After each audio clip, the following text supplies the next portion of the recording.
ఎంచుకోలేరు. నా అనుభవం బట్టి చెప్తాను. బర్మా నుండి వచ్చి 1-2 సంవత్సరాలు అయి ఉంటుంది. నా మిత్రుడు పరిచితుడు ఎంతో మంచివాడు. రాజస్థాన్లో సర్వోదయ నాయకుడు. అక్కడ తప్పనిసరిగా ఒక శిబిరం కావాలని పట్టుబట్టాడు. సరే అలాగే అన్నాను.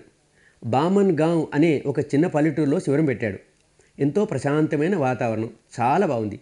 కానీ పల్లెటూరే. ఆ చిన్న ఊళ్ళోంచి ఎంతమంది రాగలుగుతారు శిబిరానికి? ఏదో కొందరు వచ్చారు. మిగతా వాళ్ళంతా దూర పట్టణం నుండి వచ్చారు. ఒక పట్టణం నుండి ఒక ముసలమ్మ కూడా వచ్చింది. చాలా బీదది. ఎవరో రానుపోను ఖర్చులు ఇచ్చారు.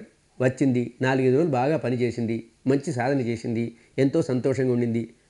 ఆరో రోజు ఎవరో అనుకుంటున్నా విన్నది. ఇక్కడ పొద్దున్నే 6 గంటలకు దమ్మా హాల్లో ప్రార్థన జరుగుతుంది. ప్రార్థనా గీతాలు పాడతారని. అరే, నాకు ఇవన్నీ ఎవరు చెప్పలేదే, ప్రోగ్రాంలో కూడా రాసలేదే, నేను కూడా అక్కడికి వెళ్ళొచ్చా? కార్యనిర్వాహకులు చెప్పారు, అవునవును వెళ్ళొచ్చు, కానీ నువ్వు అక్కడ ధ్యానం చేయాలి అని. సరే తప్పక ధ్యానం చేస్తాను అన్నది. మర్నాడు వచ్చేసింది. 6 నుండి 6:30 వరకు గల ప్రార్థనలు వినింది. మంగళమైత్రి వినింది. ఎంతో సంతోషమైంది. ఒళ్ళంతా పులకించింది. ఆనందంతో తన రూముకి వెళ్ళింది. వెళ్ళిందో లేదో పెద్ద కేక. అందరూ పరిగెత్తుకెళ్ళారు. ఏమైంది? ఏమైనా పాము కాటేసిందా? ఏదైనా తేలు కుట్టిందా అని. ముసలవ్వ ఒకటే ఏడుపు. ఎవరేం అడిగినా జవాబు ఇవ్వకుండా ఒకటే ఏడుపు. ఏడుస్తూనే ఉంది. కొంచెంసేపటి తర్వాత చెప్పింది, ఇంటి నుండి వచ్చేటప్పుడు నేను సంపాదించిందంతా ఎంతో కాలం కూడబెట్టిన 20 రూపాయల వరకు ఒక గుడ్డ సంచిలో కట్టి తెచ్చాను. 60 సంవత్సరాల క్రితం నా పెళ్ళైనప్పుడు కట్న కింద వచ్చిన ఒక వెండి గొలుసు కూడా దాంట్లోనే ఉండింది. పక్కింటి వాళ్ళు ఇచ్చిన స్వీటు కూడా కొంచెం ఆ సంచిలోనే ఉండింది. దానం చేసేటప్పుడు దాన్ని నా కాళ్ళ కింద ఉంచుకునేదాన్ని, నిద్రపోయేటప్పుడు తల కింద పెట్టుకునేదాన్ని. మరి నేను ప్రార్థనకి ఏం పోయాను బాబు? ఏం జరిగిందో ఏమో, దాన్ని ఎవరో ఎత్తుకెళ్ళారు. అమ్మో, నన్ను ముంచేశారు బాబు, నన్ను దోచుకున్నారు నాయన, దోచేశారు తండ్రి. ఒక్కటే ఏడుపు. అమ్మ, దాంట్లో పెట్టిన 20 రూపాయలు, మిగతావన్నీ కలిసి 50 రూపాయలు అయి ఉంటాయి కదా. ఇంత మంచి సాధన చేస్తున్నావు, దానికోసం ఎందుకు ఎడవాలి? మేము ఎలాగో అలా చందా చేసుకొని ఆ డబ్బు నీకు ఇస్తాం, నువ్వు సాధన చేయమ్మా అన్నాం. ఎక్కడ వింటుంది? ఏడుపు, ఒకటే ఏడుపు. అరే, ఈవిడ చేతిలో డబ్బు పడకుంటే ఈమె ఏడుపు మానుకోదు అని అందరూ కలిసి 50కి బదులుగా 100 రూపాయలు వసూలు చేసి ఆవిడ ముందు పెట్టాం. ముసలమ్మ ఆ డబ్బును ఎడమ చేత్తో నెట్టిపారేసి, డబ్బులు ఎవరికి కావాలి? నా కట్నంలో వచ్చిన వెండి నగ ఎక్కడి నుంచి వస్తుంది బాబు అని ఏడుపు. రోజంతా ఏడుస్తూనే ఉండింది. ఆ రోజు సాయంత్రానికి ఎవరో కనిపెట్టారు. ఒక కోతి చెట్టు మీద కూర్చొని ఆ బట్ట సంచిలో నుండి మిఠాయి తీసి తింటోంది. ఆ కోతి వెంటబడి ఆ సంచి తెచ్చి ముసలమ్మకి ఇచ్చారు. అప్పుడు కానీ ఆ అవ్వ ఏడుపు మానలేదు. మరి చూడండి, నగ 20 రూపాయలదైనా అవ్వచ్చు, 20 లక్షలదైనా కావచ్చు, తేడా ఏమీ లేదు. ఆసక్తి ఎంత, నేను నాది అనుకుంటూ ఎంత ఆసక్తి పెంచుకుంటామో అంత దుఃఖం ఉండనే ఉంటుంది. ఎంత తీవ్రమైన ఆసక్తిని పెంచుకుంటామో అంత దుఃఖం ఉంటుంది. నేను నాది అని నోటితో అన్నా అనకపోయినా ఆసక్తి ఎంతో ఆందోళన అంతే. మరో అనుభవం చూడండి. ఓసారి శిబిరానికి ఓ సన్యాసి వచ్చాడు.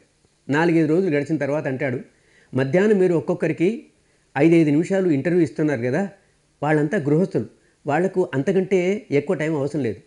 నేనైతే సన్యాసిని, నాకు ఎన్నో ప్రశ్నలు ఉంటాయి, కనీసం ఒక అరగంట అయినా టైం ఇవ్వాలి. స్వామి, మీరేం మాట్లాడాలనుకుంటున్నారో నాకు బాగా తెలుసు. ఏదో వేదాంతం మాట్లాడతారు, ప్రపంచంలో అంతకంటే వ్యర్థమైంది మరొకటి కనిపించదని నాకు. దాని గురించి చర్చించడానికి నా దగ్గర టైం లేదు. సాధన గురించి మాట్లాడాలంటే 4-5 నిమిషాలు చాలు.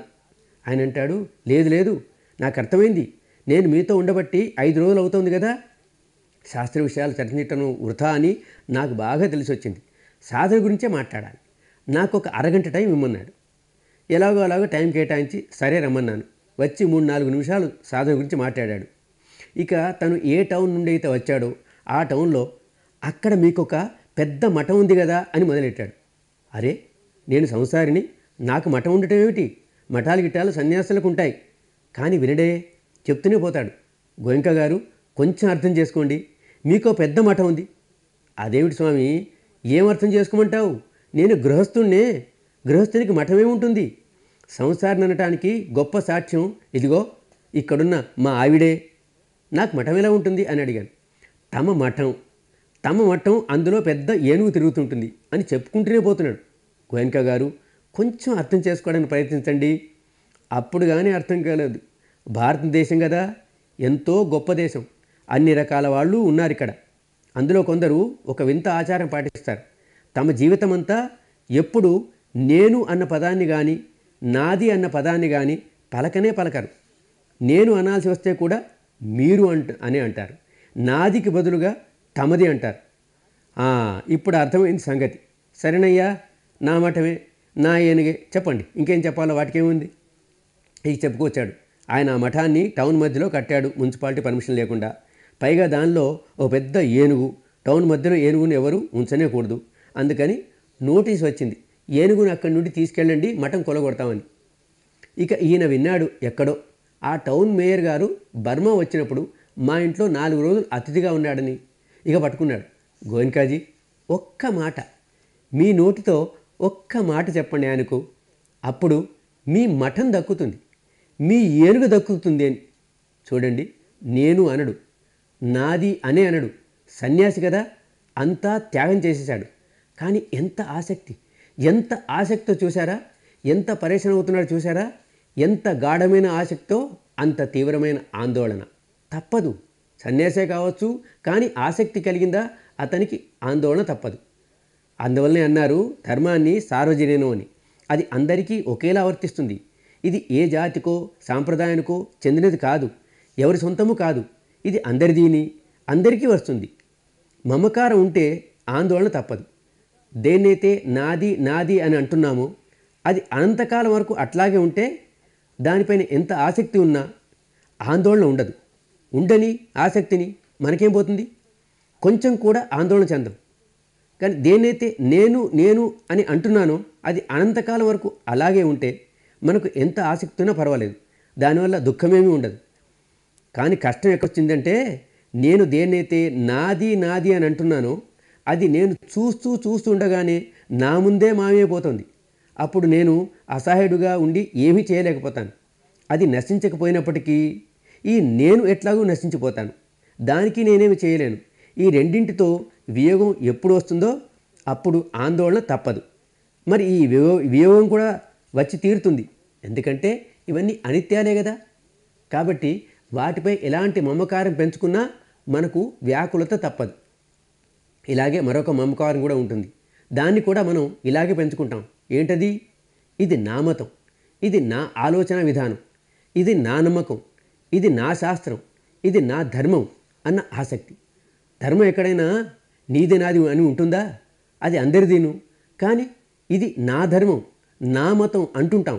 నా ఆలోచనలకు ఎవరైనా ఎదురు చెప్తే చాలు దుమదుమలాడిపోతాను, వేడి నూనెలో నీళ్లు చల్లినట్లు. నేను నమ్మిన దాన్ని ఇతరులకు చెప్తే వారు నమ్మరనుకో, మళ్ళీ దుమదుమలాడుతుంటాను. ఇంత మంచి మాట చెప్పాను, అర్థం చేసుకోవడమేమి, ఎంత మూర్ఖుడా అంటూ. ఎందుకు ఇలా దుమదుమలాడుతుంటాం? ఎందుకంటే నేను నమ్మిన దానిపై ఎంతో మమకారం పెంచుకున్నాను. అందువల్లే ఈ ఆందోళనంతా, ఇంత వ్యాకులత. ఎప్పుడు వ్యాకులతే. ఇంకో వ్యాకులత తన మతాచారాల వల్ల వస్తుంది. మన మతాచారాల పట్ల ఎంతో మమకారం పెంచుకుంటున్నాం, దానితో ఆందోళన పడుతుంటాం. చాలామంది ఈ శిబిరానికి రావటం మానేస్తుంటారు. ఎందుకంటే ఈ 10 రోజుల్లోనూ వాళ్ళ మతాచారాలను, వ్రతాలను, ఉపవాసాలను అన్నీ విడుస్తారు కదా. అందుకు ధైర్యం చేసి ఒక శిబిరానికి వచ్చారనుకోండి, అప్పుడు అర్థమవుతుంది ఆచారాల్లో ఏముంది, ఇవన్నీ పైపే తొక్కలే. అయినా వాటి మీద మమకారం పోక, సరే శిబిరంలో ఉన్నప్పుడు ఈ ఆచారాలన్నీ పాటించను, కానీ బయటికి వెళ్ళిన తర్వాత చేసుకుంటాను. ఇంకొన్నాళ్ళు పోయిన తర్వాత 4 శిబిరాలు చేసిన తర్వాత అర్థమవుతుంది, తొక్కలే కదా, బయట పాటించినా ఇక్కడ పాటించినా వాటిలో సారమేముంది అని. అలా ఒకవైపు జ్ఞానోదయమై ఇవన్నీ ఎందుకు, విడిచిపెడితే సరే అని అనిపిస్తుంటుంది. కానీ రెండో వైపు మతాచారాల పట్ల వ్యామోహం ఉంటుంది. దాన్ని తన ధర్మం అనుకుంటాడు. అరే, ఈ వ్రతాన్ని జన్మంతా చేస్తాను అనుకున్నానే, దీన్ని ఎలా విడిచిపెడతాను? ఈ వ్రతం విడిచిపెడితే ధర్మాన్ని విడిచిపెట్టినట్లే కదా, దాని నుంచి ఎంతో చెడు జరుగుతుంది అని ఆ మమకారంతో పాటే భయపడుతుంటాడు. అనేకులు ఎన్నో శిబిరాల వరకు కూడా ఇలా ఆందోళన చెందటాన్ని చూస్తూ ఉంటాం. ఈ మమకారం తెగిపోతే ఆందోళన దానికదే పోతుంది.